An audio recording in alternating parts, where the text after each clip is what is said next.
Hello, welcome to New York Finance, Credit, and Tech. Breaking news, Ukraine is still under attack today. Russian forces launched a full-scale invasion about 24 hours ago. More than 100 Ukrainian soldiers and civilians have been killed. Hundreds more have been wounded. And today, those forces are reportedly closing in on the capital of Kyiv. U.S. and European leaders are punishing Russia with financial sanctions, but that's not slowing the assault. There are reports of fierce fighting across Ukraine, with President Vladimir Zelensky saying the Russians plan to, quote, liquidate him, and for the reports saying that all male citizens aged between 18 and 60 are banned from leaving the country. But today, British intelligence has released the assessment. Quote, it is unlikely that Russia has achieved its planned military objectives.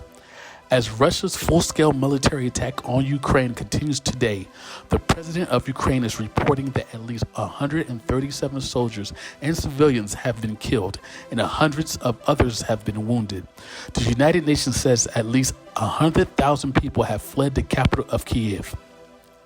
A woman pictured here with her family, she's seeking protection from the assault, bomb shelter, and disturbing developments today in Russia.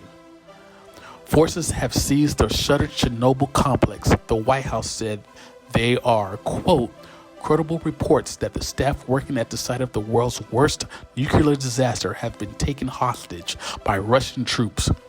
We condemned it and we request their release. Earlier, President Joe Biden condemned the Russian invasion and Vladimir Putin. It's the aggressor, chose the war, and now he and his country will bear the consequences.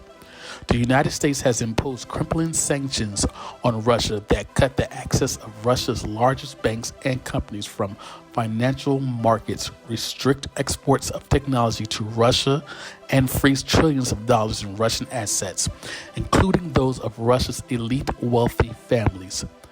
These are people who personally gained from the Kremlin's policies, and they should share in the pain.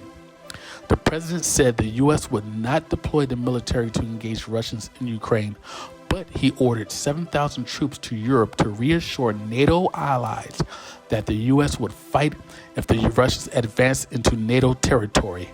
As I made crystal clear, the United States would defend every inch of NATO territory with the full force of American power. There are always that danger that branched out from the invasion of Ukraine, and by accident or design, Putin could enlarge the conflict in their especially vulnerable countries.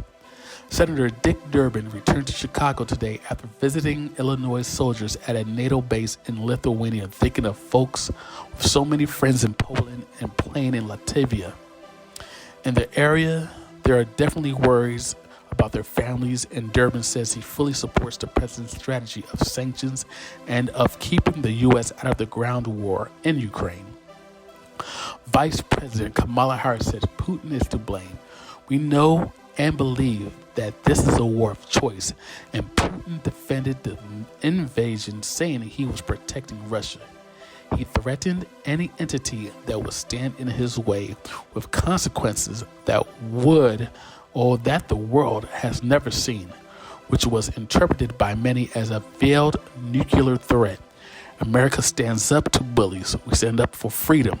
This is who we are, and today Ukraine is in our prayers.